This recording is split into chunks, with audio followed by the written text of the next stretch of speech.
Please leave a message after the tone. I'm in office. Welcome to In Office, the podcast. Each week, I'll be talking to individuals who ditched their 9-to-5s and successfully created a more fulfilling path. So, if you're ready to get out of the rat race, you're in the right place. Hello, everyone, and welcome back to Season 2 of In Office, the podcast. As always, I am your host, Gina. I am so excited. We are officially launching Season 2 with my first guests, Leah and Yasaman from Good Girl Snacks.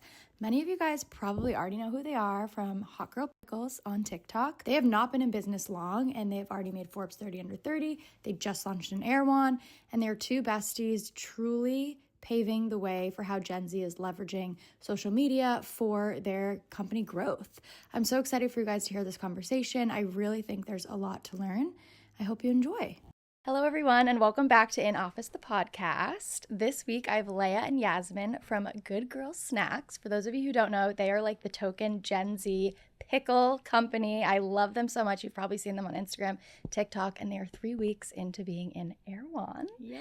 So welcome to the podcast, you guys. Thanks for having us. We're excited to be here. Okay, so I want to before we get into the pickle of it all, I want to dive into the backstory of your guys' relationship, how you met as friends, and kind of how this whole friendship started. Yeah, so we grew up in the same hometown in Switzerland. Oh, no way. And then, but Leah moved when she was 10, so our paths never crossed, and then I stayed until college. Okay. And then we both got into the same school, so we had all of our childhood friends, which knew each other. And we didn't know that, they knew, we all knew each other, they connected us basically. Mm-hmm. And so we met the summer right before going to college. Okay. And then at the same time, we realized that our families knew each other, and we had so many interceptions in our lives of moments where we could have met, but didn't. So it was definitely Wait, I feel like this is faith. invisible string theory. That's what I was just gonna say. Yeah. Oh my god. But also, when we met, I was we're never gonna talk again. Really? It was kind of the type of meet where it was kind of forced, and we know all the same people, and they all wanted us to meet, and then I was like, there's I don't pressure. think I'm gonna see you ever again. Yeah. But then we ended up literally the first day at USC, we were already together and meeting the same people, and we didn't separate. We were always together. So you went through college as absolute besties. Yes. Yeah. Okay. And then you graduate and you guys got 9-to-5s, yes. right? So I was working in a tech startup. Okay. In a marketing and growth role. And I had started already my senior year. So I ended up doing a year and a half at that company before we started Good Girl Snacks. Yeah. And then I was interning at an auction house. And so I was an art history major, so my path was very art industry, art gallery, or auction house. So yeah, we were both doing that and just scrolling at our jobs. I think everyone kind of feels this way after college. You're kind of disillusioned by real life, and it's an adjustment for sure, coming from being with your friends all the time to then working a 9-to-5. But yeah, I think for us it was deeper than that. It was also feeling we had potential to do something, and we just didn't know what it was, and we were waiting for that realization to hit us, I think both individually. And then we were always scrolling on TikTok, and we noticed a trend happening with pickles, and that's kind of how the idea was born. Yeah. I think everyone in their first job is just a little bit bored. Yeah, 100%. You're doom scrolling on your desk. Exactly. Yeah. Yeah, exactly. And we were always super connected by food and through food. We were trying new restaurants all the time, cooking together. And, obviously it's ingrained in who we are because we're both Middle Eastern, and food is a huge part of that. And so, when we were scrolling at the job, every other video was a food video. We were sending it to each other. And then those pickle videos started popping up. Yep. And we were smashing a jar of pickles a week on our own. So we were pickle connoisseurs. Okay, because I was gonna say, have you loved pickles? We loved did. pickles, but we realized there was no organic option on the shelf. There was no flavor innovation. And the packaging was also homogenous. It all looks like it's 150 years old, because it is. And and so, we kind of started joking around, as a lot of best friends do, oh, what if we started a company together? What would that look like? Starting to ideate around all the crazy marketing things we could do. Obviously, the jokes write themselves with pickles. It's an innuendo. Right. 100%. Yeah. So we were like joking about that. And then we started looking into it a little bit more deeply because we were like, okay, like this sounds really fun, but is it actually a viable business? And on TikTok, the hashtag pickle and the hashtag pickles combined had 9 billion views. And it was probably from the chickle trend, which was like that cheese wrapped pickle, the chamoy pickle trend, and then there was that pickle sweatshirt that literally made TikTok Shop what it is. Yes. Yeah, like that was the first thing ever on TikTok Shop. And so, you know, all those things combined created this huge trend around the snack. And again, there was a huge gap in the market. So we started talking to people in the industry, and they were like, you got to quit your job. Like, you have the marketing background. This is a great idea. Right. Yeah. Do it. And so we ended up quitting our jobs summer of 2023, building in public October 2023, launching February 2024. And now we're almost a year in and already in Erewhon. But a year in and already in Erewhon. Like, that is crazy. How terrifying was it to take that leap and say, quitting my job's going to make our pickle brand a thing? Like, how did it take a lot of talking yourself into that? Or did you just really, like, innately feel like this was the move? I felt like that was the move. Okay. For me, like, it just made sense. Yeah. And I feel like I wasn't really that deep enough in my career where I felt like I would be taking a step back almost. Like, it just felt like I was early enough to where it was the right time and I wouldn't feel like any regrets on that. So for me, it definitely felt like, okay, this is the right moment. But obviously, it's always scary to jump in the unknown and, like, do something so new, especially Leah and I being so new to that industry. That was definitely scary because we were like, we don't know what we're doing. Right. But I think it was exciting, too, to go in and know that you're going to be learning a ton and every experience is going to be new. And so that was exciting as well. Did you grow up around, like, entrepreneurial people, or was this something, like, totally out of your comfort zone? So I come from my direct family, like my parents and even my siblings, like serial entrepreneurs. So they were all encouraging me to do it, which I feel very lucky to have been supported in that way. But I'm I'm a routine person. Like, I like being comfortable. And so for me, it was really scary, even though I had that type of support, to leave my job. And it was so stable and I was happy there and I was learning and whatever. So that was a little, you know, ooh, what am I doing? Just, like, it's uncomfortable. Yeah. Also, telling people you're quitting your stable tech job to start a pickle company, you definitely get some weird looks. Yeah, I'm sure. But yeah, I think, you know, ultimately we kind of had a conversation and we were like, we're supported. We have a great idea. We're young enough to make a mistake if this isn't going to work out. There's no other or better time to do this. Yep. And I'm really glad we did it. I mean, look at where you are now. Yeah, it's so fun. Did a lot of people try and talk you out of it because of your friendship? Did they say, like, this is going to jeopardize your relationship with each other? A lot of people were like, never start a business with a best friend. That's the worst thing you can do. It's a recipe for disaster. I feel like our immediate family, like, didn't say that, and, like, a lot of our close friends didn't say that because they know our dynamic, and I think they know that we have a lot of respect for each other.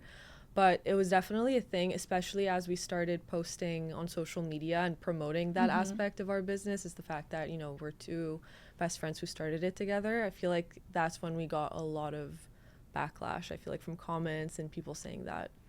Yeah.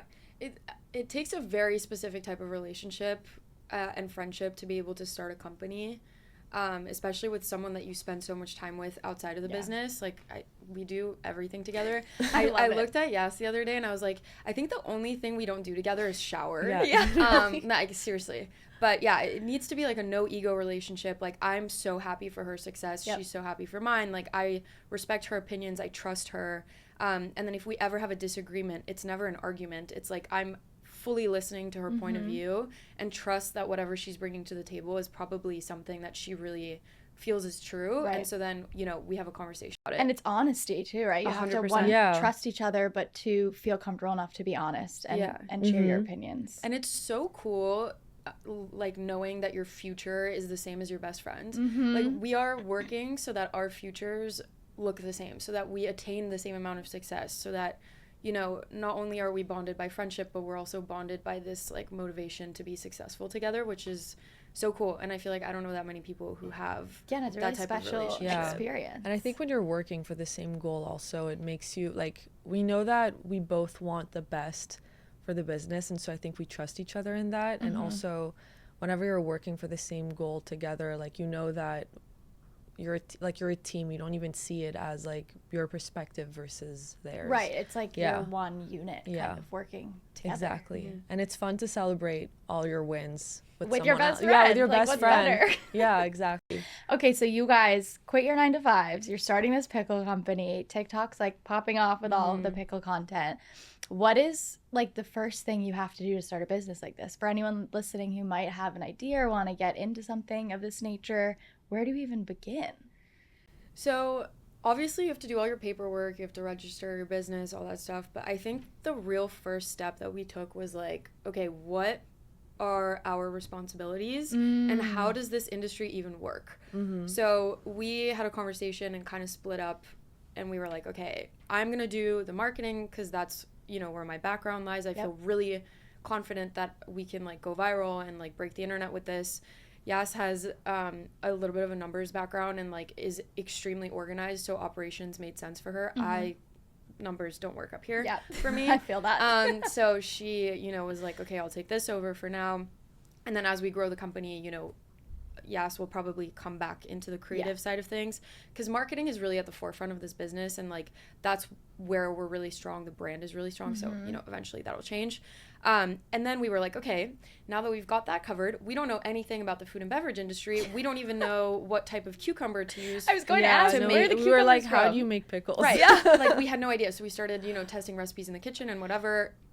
Quickly thereafter, we realized it tasted like cucumber salad, and we needed to get a food scientist like ASAP. So we found these amazing advisors that have been working with us, or consultants that have been working with us for the last couple months, and one of them is a food scientist and the other one is more of a support for us on the operational side of things. And working with them has stopped us from making super expensive mistakes. And they've been in the industry for like 26 years.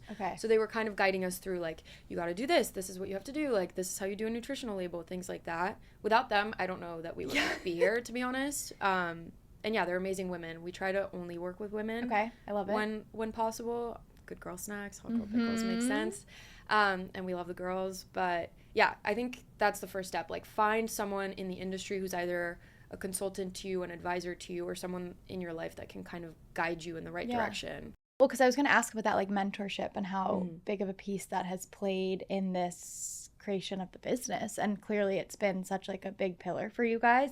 And as you grow, is that something you hope to kind of give back to other females who are trying to get into this space? And I think like us posting that aspect of like the business building online has led to so many other young women or even young men reaching out to us being like, you guys have inspired me to start my own business.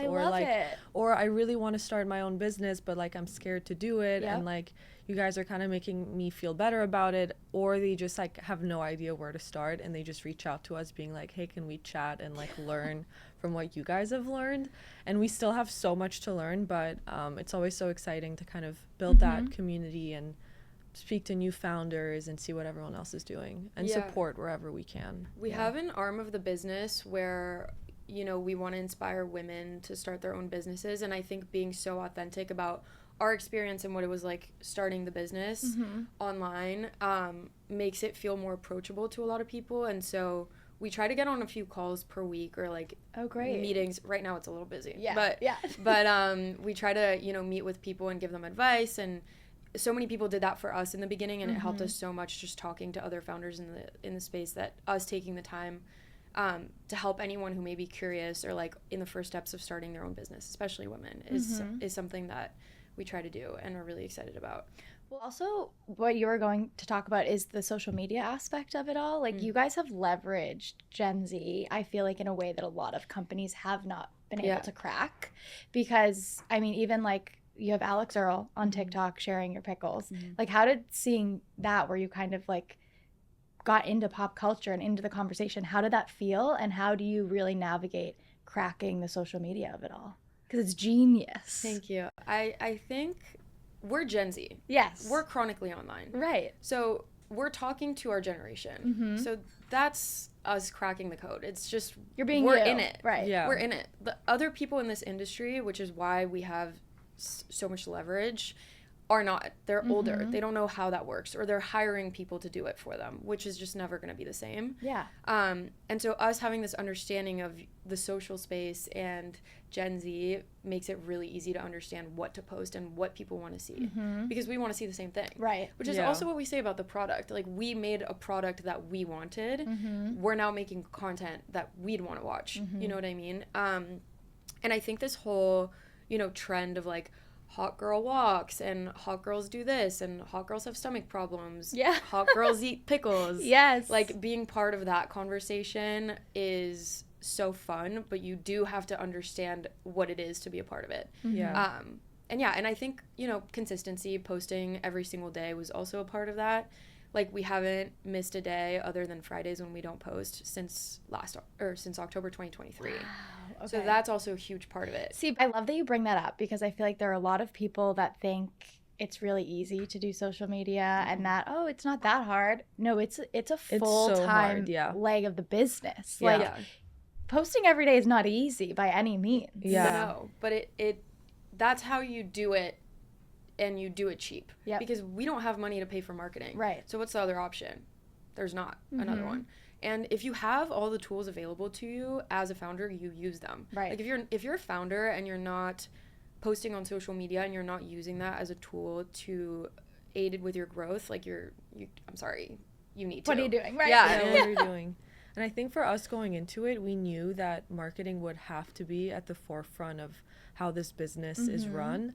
And so we knew going in, like, okay, social media is going to take like as much time as any other building aspect of the business, because we knew that was going to be what's going to like make or break the business, basically, is whether we can get people to rally behind the product or not. And so I think from the beginning, we've just allocated our time very wisely in terms of making sure we have enough time to film content and edit it, and then also like ideate the content, like think about what we're going to be posting for the whole month, what we're going to be posting next month, or even just like this weekend, like if we're running out of ideas, like what can we do? And we always prioritize that in tangent with all the other aspects of the business, which I feel like has helped us. I mean, clearly, it's only been like a year. Yeah.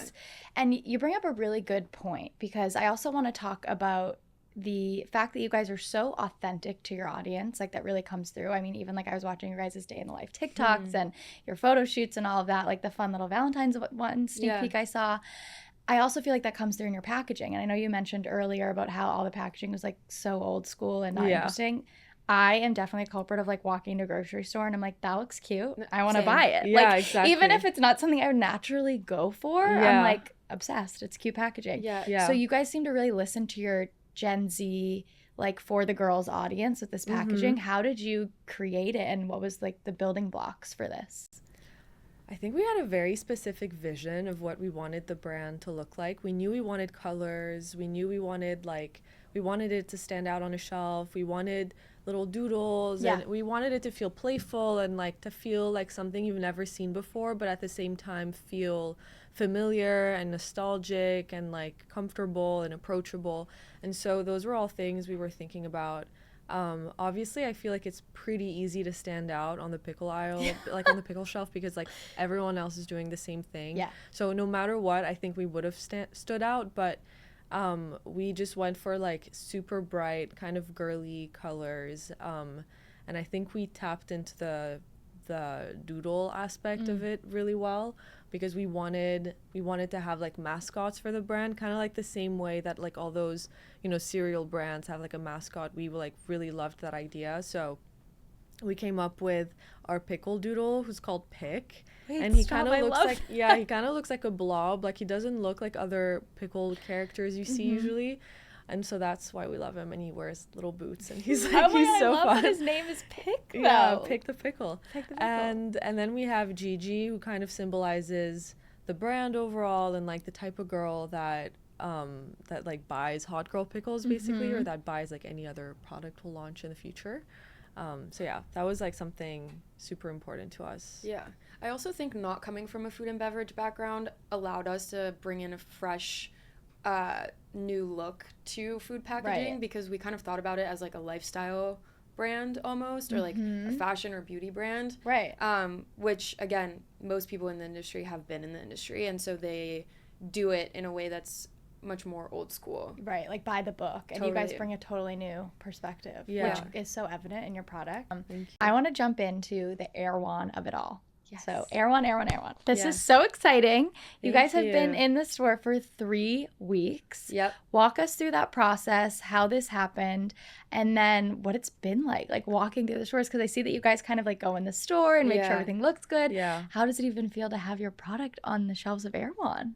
Well, we're already the #1 pickle brand in Erewhon, by the way, and that happened only a couple days after we launched, which is crazy. That is crazy. And we're selling so much. Like the last couple weeks, we were sold out of one or both flavors at a lot of locations, which for us going into the stores, so how it works when you're in Erewhon or really any other store is you have to take the time out of your day to actually go make sure your product looks good. Turn it around so that the label's facing. Looks like cute. Meet the people that are working in the grocery store, so you build a relationship with them so that you know, like, okay, if we're running out of product, I trust this person to reorder it. And going in there and like seeing 2 jars of the honey harissa, I was like, huh? Where did all the pickles go? Who's buying that, you know? But it's again like really because of our strong social presence and social media. I think us being the face of the brand, also people connect to us in a way where they want to support us even if they don't like pickles, which is so funny. But I also think it's people's first time trying the product now that it's more accessible and in all these grocery stores, and they really love it. And it's the only organic option at Erewhon, which is crazy. So crazy to me. So you guys are kind of like in your own lane. You're cute. You're organic. Like, we're good for the girls. Hot girl pickles. Like, I love it. You're delicious. Yeah, but the process to getting in Erewhon was a little bit weird because we actually changed our recipe and our formulation. So when we launched Hot Girl Pickles last February, the cucumbers were really big. They were like big deli pickles, and then we sold out, and we took a lot of customer feedback and realized people prefer a smaller pickle just because it's like a easier snacking and more enjoyable snacking experience. Yeah. And you get more pickles in a jar than our competitors, so the more the merrier. And so we decided to change it. So we had originally submitted with the first recipe, and then we had to resubmit because we changed the recipe. Okay. So it took a little bit of time, but here we are. And this process, how long from start to finish did it take? A couple months. Yeah.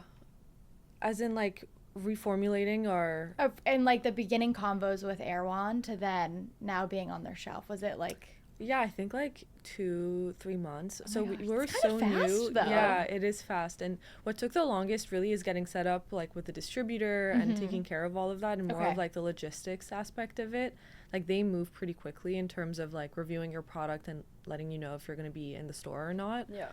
But yeah, figuring out like for the first time, like how do you deliver to a grocery store, like, and figuring out all those So figuring all of that was like what took the longest probably. But getting in that store was insane because Yas and I, we went to USC, so we were going to Erewhon all the time. And funny story, actually. So we didn't realize that we were going to be on the shelf the day that we were on the shelf. And one of our friends texted me a photo, like nonchalant photo of our product in Erewhon. And I was like... Wait, I feel like I have like a little mental breakdown. No, I was like, are you in Erewhon right now? Like, is that Erewhon? Where are you? Like, I was kind of like, there's no way. And I panic text Yas, and I'm, by the way, deathly ill. Like, I literally have the flu. I'm like, oh my God. I get out of bed. I'm like, get dressed. We have to go to all the Erewhons. So we go to 3 locations. Or 2 locations. It's not any of them. Okay. We go to the 3rd one, and we talk to the guy there, and he's like, oh yeah, we have them in the back. Like, do you want us to just put it on the shelf? And I was like, Yeah, why not? And so we actually saw them put it on the shelf for the first time and got to experience that, which was so cool. And then we went to another location, and they were already there. And seeing it on that shelf for the first time was so crazy. Like, we... Outer body experience. Yeah, we were like, this is so insane. Like, we kind of had imposter syndrome a little bit. Yeah, I'm sure. How did we get here? A year ago, you guys were, like, dreaming up this brand, and now you're standing in Erewhon where you have, like, such a personal connection to that, like, shopping experience, and you're like, oh, there we are. And at the store where they were putting up the jars for the first time, someone stopped us and was like, oh my God, you guys are the Pickle Girls. Like, I love your product. And, like, recognized us while we were doing it. And it was just, like, such a crazy experience, and it's so silly to think that, you know, people were laughing at us for starting a pickle company, but like, look at us now. It like what? Anyway, So what's next for like pickle world domination? Do we want to be in like a lot of stores? What does that kind of plan look like for the future? Yeah, so for our pickles, I think we see us being in a lot of like the natural channels, like in, you know, Whole Foods and like those kinds of supermarkets are where we're looking. We definitely want to take it like nice and slow with the growth, and we don't want to be too, I don't know, too like crazy going into all these stores, because it is expensive to market yourself in a different store and get a new customer who maybe like never heard about your brand. So we're being like very strategic about that, but we're also excited to have new products in the future, and we're already working on like a new product that hopefully will come out by the end of the summer, and then working on new flavors also, which is exciting. And that will come very soon. The whole flavor aspect of it all, obviously you guys are so unique because I feel like no other pickles are doing this. What's like the ideation behind all of these flavors? Like, does one of you come up with an idea and you're like, all right, let's like test this out, let's see what it's like? How does that work? Kind of a mix of both. So right now we have original dill with turmeric and then honey harissa. The original dill with turmeric, we were like, okay, we need like a basic pickle, but let's like give it a little twist. So it's a little more tangy with the turmeric. And then the honey harissa, we were like, okay, we need a spicy pickle. And we obviously knew that hot honey was a trend. So honey harissa is kind of our take on that. And then the two new flavors we're coming out with, we were really looking at our competitors and looking at comments of people being like, oh, I want this, or come out with this, or these are my favorite types of pickles, can you do this? And so taking all of that information and kind of making it our own. But I'd say, I don't know why, it comes really easily to us to come up with these new flavors, and I think it's because we are huge foodies. Yeah. You're so invested. It's so fun, yeah. And we were super inspired by our Middle Eastern background, so whenever we're thinking of a new flavor, it's like, what's a typical pickle flavor that people love, and then how can we add our own twist to it? And now that we have like our base formula done, I feel like it's so easy to think of new flavors and to just like test it. So that's been probably the most fun aspect of the business. We feel like we're in a little lab. I love that though. I'm like, it's this so is so fun. Yeah. It's also interesting because you mentioned like comments and listening to customer feedback and being able to leverage that even on like Instagram or TikTok. I feel like it's genius because you guys have a direct line to your consumer that I feel like a lot of people don't. You have to find an email and get customer service, but you guys are like in it with your customer, which is also why I feel they feel so connected to the brand because they know who they're talking to. Totally. Yeah. You know? We have a little bit of a life hack that kind of happened accidentally. So we posted a lot of videos where we were trying new flavors, and we were like, okay, if you guess it right, we'll get you a PR package. And so then we had a bunch of people in the comments guessing flavors. Yes. So then we were like, what if we start posting these videos more often and then actually listening to what the comments are saying? And like and working it backwards. Yeah. That's so we hack a lot of stuff like that, and like this is why I love Gen Z, because they just when they get it, they get it, you know?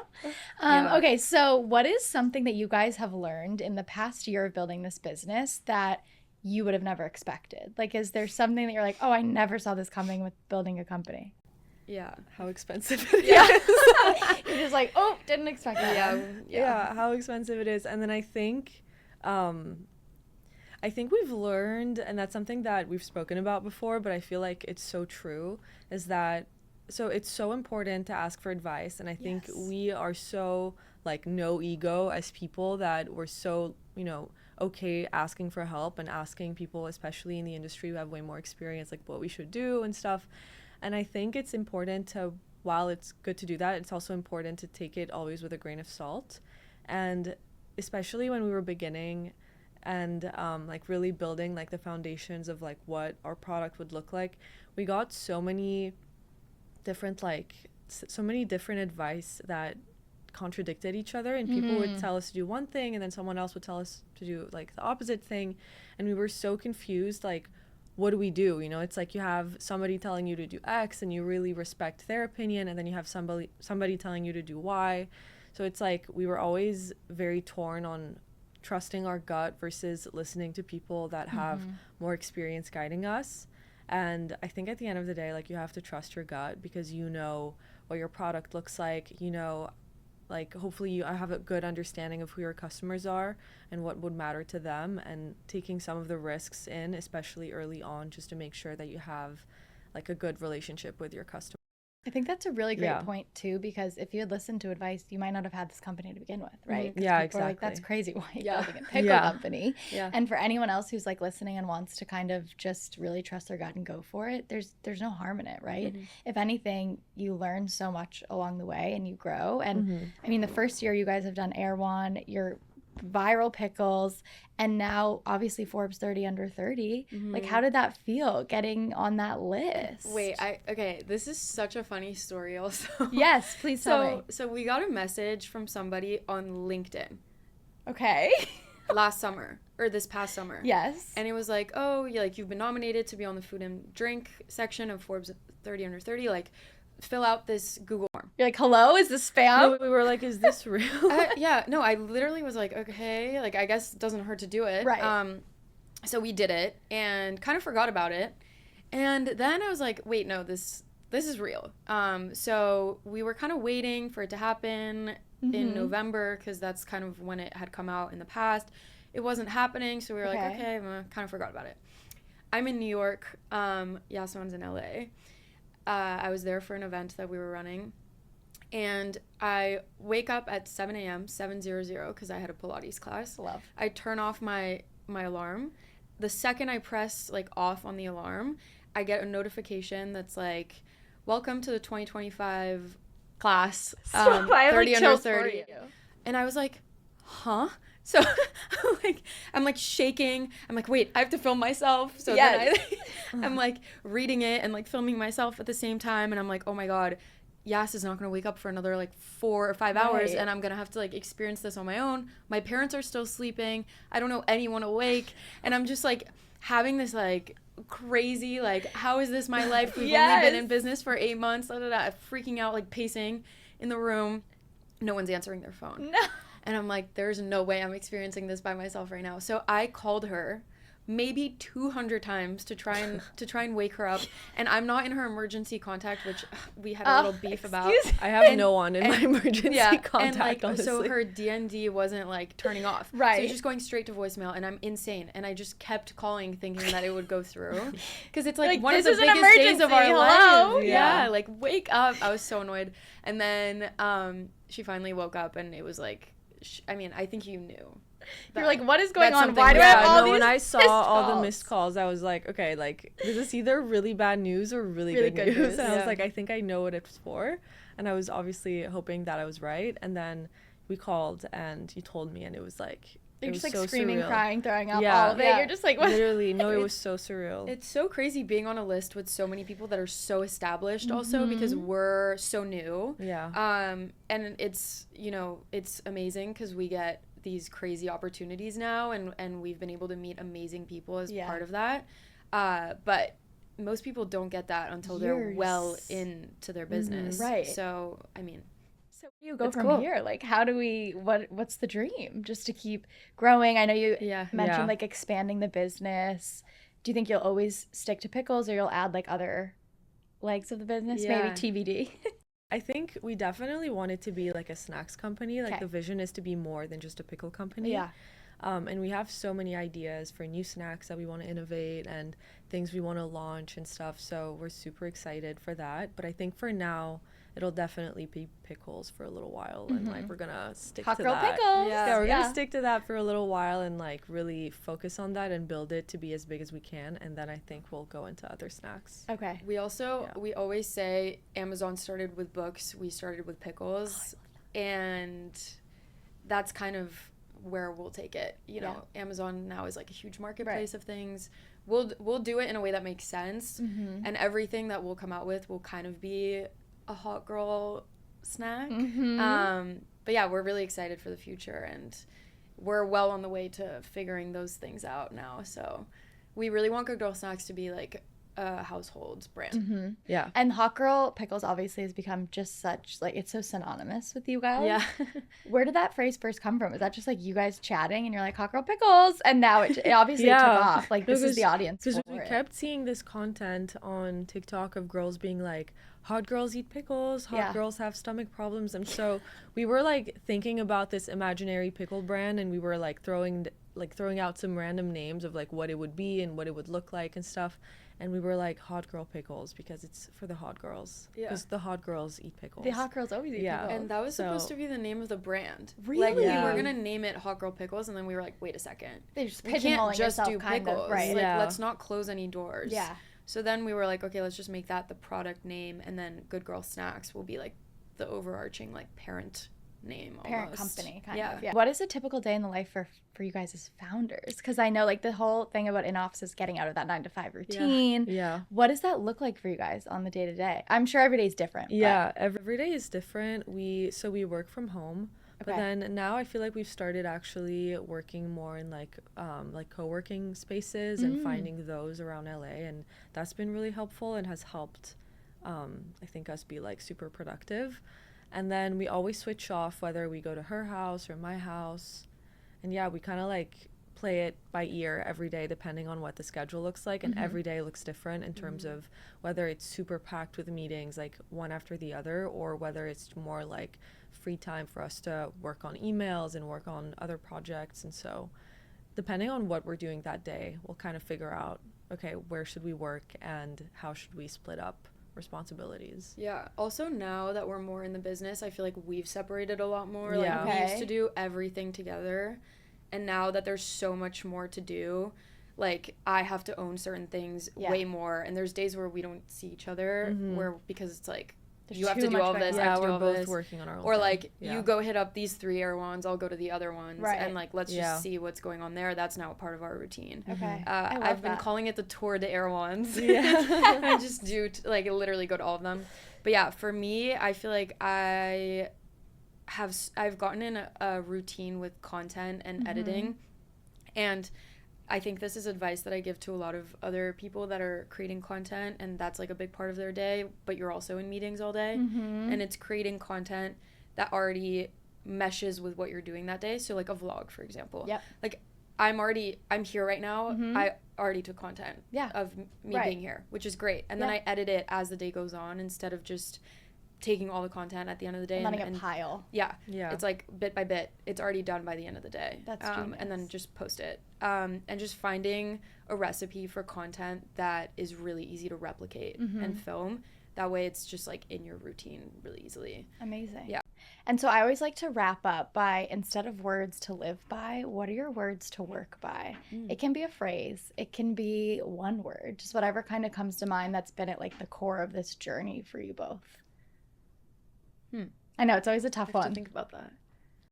I think something that's like top of mind right now is to just be like as delusional as you can be and to just be like a bit naive in a way. And because I think that's where you can be super creative.